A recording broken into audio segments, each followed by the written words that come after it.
추경, 국가 및 무한 폭주는 좌파 독재의 경제적 반영이다에 대해서 말씀드리겠습니다. 그러니까 그 좌파 독재라는 그 권력이 아치 양식이 있으면은 그 양식이 그 상부 구조로서 경제 그 상황의 반영이다, 이런 이야기가 드릴 내용입니다. 정권 교체를 하면은 무한 추경을 막을 수 있을까? 현재 지배 구조로서는, 그러니까 그 용병 총재로 원격 조정 정치를 하는 이 상황에서 무한 추경을 아마 정권 교체를 해도 막을 수 없을 겁니다. 그러니까 무한 추경을 막으려고 할 때는 문화가 바뀌어야 되겠죠. 모든 재정 규율보다 국민 앞에 모든 국민 앞에 투명한 규율이 아니라 지도자 군주의 신앙을 의도적으로 유발해서 인간계와 신명계를 뜯어고칠 그 군주가 다 할 수 있다. 그러니까 그 한국적 민주주의로 그 권력 강화는 안 되는데 토착화 신학으로서 봉건 전제주의는 된다. 이거 사기예요. 손바닥 뒤집대 하는 거는 이건 사기야, 사기. 정도령 팔이 돼서는 안 된다는 50대 후반 이하 우파의 정서는 70대 우파와 좌파들의 정도령 몰이 속에 갇혀버립니다. 그러니까 그 윤석열이나 그 이재명이 인간계와 신명계를 뜯어고칠 수 있는 상재 그다라고 하면은 뭐 법치 주장이 다 그냥 헛소리가 되는 거죠.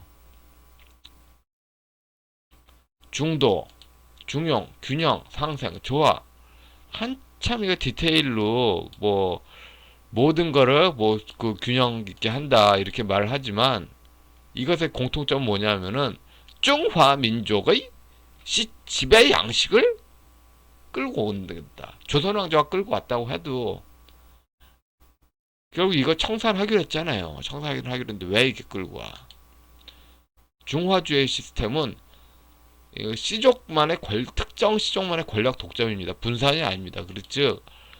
이렇게 이게 그 사대부 권력 집중이 이게 다 전부 한 시족 한 패당을 의미하는, 다른 시족은 바깥에 오질 못하는 겁니다.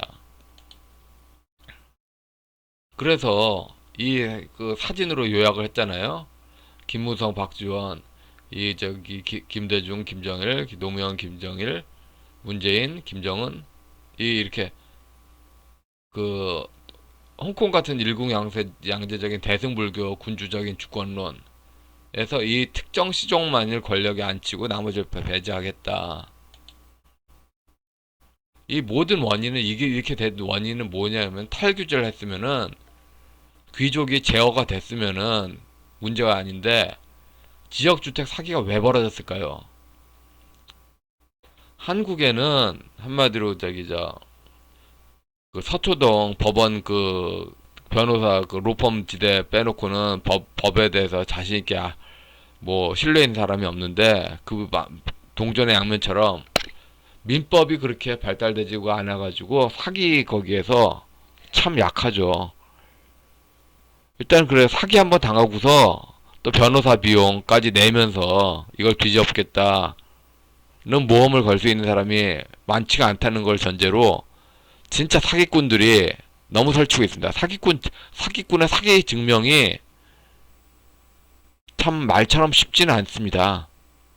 그러니까 법학 지식으로 따지는 거 수준을 넘어서서 명확하게 이 새끼가 범죄자임을 증명합니다 하는 게 참 쉽지 않습니다. 오래전부터 한국 정치는 코드 정치란 말이 많이 많았습니다. 암호 정치라고. 암호로 지들끼리 이야기하면서 그러니까 민법 108조 불법이 상습적인 그 권력이죠. 그러니까 모든 그 코드 정치로 형성된 모든 권력은 무효입니다. 무효. 그리고 그 대중들에게 펼쳐진 뭐 명분적인 게 많이 유효고 다 무효입니다. 무효. 조선일보는 민주주의 허울순 권력이 법치 파괴하는 나라의 칼럼을 이거를 증명할 수 있을까요? 법정에서 증명 못하면 선거철법 9풀입니다. 저는 증명할 수 있습니다. 근데 조선일보는 역대 그 사설 논조 보면은 할 수 있는데 안 해. 김대중 김영삼 연합 끈이 길어서 할 수 있는데 못 해. 그러니까 그 우파가 무조건 지는 거죠. 말이 먹히는 거고. 무조건 져. 또 이 그 조선상 그 한국에서 뭐 민족 따지는 그 할아버지들의 약점. 단제 그 민족 따지면 조선 그 상고사 저기 단제 선생으로 이어진데 단제 선생이 그 개인 연구 한번 보시면 아시겠습니다. 그 중국이 일제에서 나라가 망하고 그때 문화 중국 공산당하고 이어지는 그때 문화하고 단제 선생하고 긴밀히 연결됩니다. 청나라 문화 잔재가 깊이 시족 국가 그 권력의 그 잔재를 그리워하면서 이건 동전의 양면으로 서양법에서 기본인 신성실 원칙을 외면하고 시장 경제를 외면합니다. 즉 단제 선생을 그리워하면 할수록 시장 경제에 멀어지고 친중이 되는 겁니다. 시진핑의 돈을 얼마나 받았냐는 문제가 아니라 단제 선생 자체가 시진핑 종속입니다. 그렇게 봐야죠. 결국 거대한 위선 명분론이죠. 권력 독심을 친중이라고 말하면서 군사정권 때 국가주의란 말 있지 않습니까? 국가주의란 말하고 친중 문화하고 근데 친중 문화라는 거 자체가 오히려 권력의 탐욕에 그 절정을 달하는 거죠. 단순한 중국의 그 논어의 논어나 맹자의 그런 그 리기 철학을 성리학 리기 철학을 아느냐 그 문제를 넘어서는 거죠.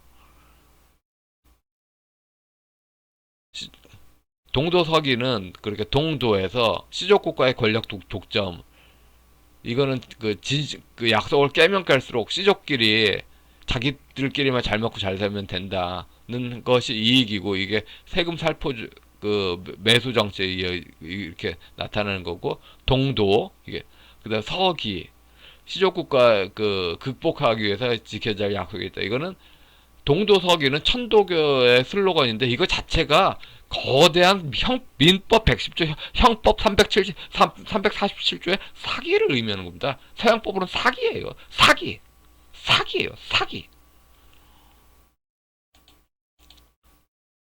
이거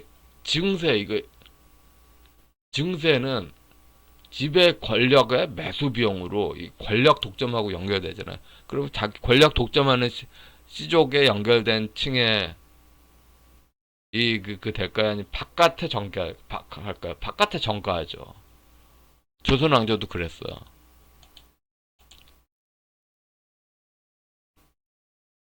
알게 모르게 시족 국가를 강화하는 논리를 가면서 아까 말했던 이 동도서기적인 이 자체를 했는데 이걸 강조하는 할아버지들은 이게 된다고 말하는데 다음 세대나 일반인들 보면 전부 사기야. 형법 347조의 사기. 이렇게 세속오개로 하면은 결국 시족에 연결된 권력 두목을 해야 하는데 보편 타당하지가 않거든요. 세속오개가 보편 타당성이 없는 거거든요. 중국 민족적인 시족 진리를 의미하는 거예요. 신라도 냉정한 말로 시진핑이 다 내놔 하면은 거의 다 뺏깁니다. 그런데 신라 문화를 될 수 있는 대로 방어를 하려면은 서양식으로 신라를 해석해야 돼요. 그래야지 되도록 다 지킬 수 있을 만큼 지켜. 이런 식으로 현재로 한국 지금 우파 할아버지들 자체도 유불선 통합에 20세기 중국도 있었던 그런 중국식 신종교로 그렇게 가면은 신라 문화도 다 내놔 하면은 다 내줘야 돼요. 왜냐면 관객이 중립적인 서구 문명으로 보면 실제로 그렇게 보입니다. 결국 그래서 이 권력이 지배와 지배하는 방식이 있지 않습니까? 제가 계속 말하는 게 이거예요. 신라하고 중국하고 같다는 게 신라하고 중국이 정말로 같다는 게 아니라 지배 양식에서 신라의 지배 양식과 그때 당나라 지배 양식하고 거의 흡사하다. 그래서 이 그 지배 양식에서 그 중국 문명 특유의 그런 그 시족국가 사대부 지배 양식을 취하고 있어요. 취하고 있으니까 그 사대부들이 자기들이 내세운 바지저고리 그 빼앗기지 않게 하기 위해서 세금 살포 낭비를 하는 거 아닙니까? 국가주의하고 전혀 다른 방식의 독재가 지금 현재 벌어지고 있어요. 이거를 자신 있게 독재라고 그냥 딱 그 관습적으로 다른 마을은 다 독재야, 다른 마을은 다 독재야, 다 독재, 다 독재 하면서 이걸 독재라고 정확하게 지적을 하지 못하고 있죠. 지배 양식적인 측면에서. 그래서 남로당 노론 좌파 시족 국가의 연구하러 검찰 개혁 하는 게 결국은 법적 보편성에 가는 걸 전부 다 그 칼날로 자르고, 그래서 그 저기 그 민변 관련된 시족끼리 민변 시족끼리 그 이어지는 그런 쪽에 나름 그 시족국가 정당화를 하자. 이게 검찰개혁의 핵심입니다. 이게 그 지금 현재 그 언론에서 잘 말하지 못하고 우파들이 잘 비판하지 못하는, 우파의 패배는 신종교 노인들이 이 그 농민 정서, 우파 할아버지들은 전부 어린 시절 농촌 사회지 않습니까? 자기들의 그 농촌 그리움 때문에 다음 세대들 다 망가뜨려, 다 망가뜨려, 다 망가뜨려, 다 망가뜨려, 다 망가뜨려.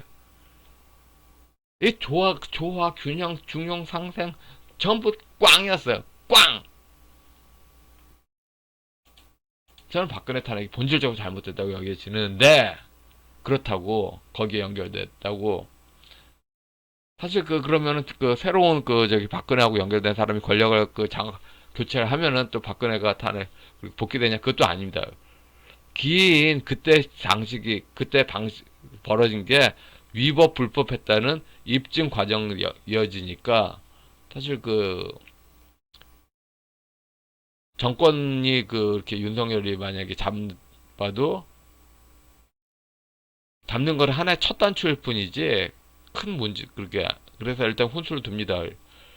그래서 그 윤석열한테 혼수를 두자면은, 지금 그 남로당 노론 좌파 시족 국가 이 지배 양식이에요. 모든 게 이 지배 양식으로 뭐 중수처, 하수처, 뭐 그 공수처, 그래서 남로당 노론 좌파 시족 국가, 이 그 시족 국가 지배 양식, 이 지배 양식과 그 검찰 그 개혁으로 검찰 그 바보화 만드는 게 밀접한데, 이거는 버블 붕괴 토론회, 버블 붕괴는 거의 확정적이다. 버블 붕괴 때 정의로운 국가는 어떻게 됐냐?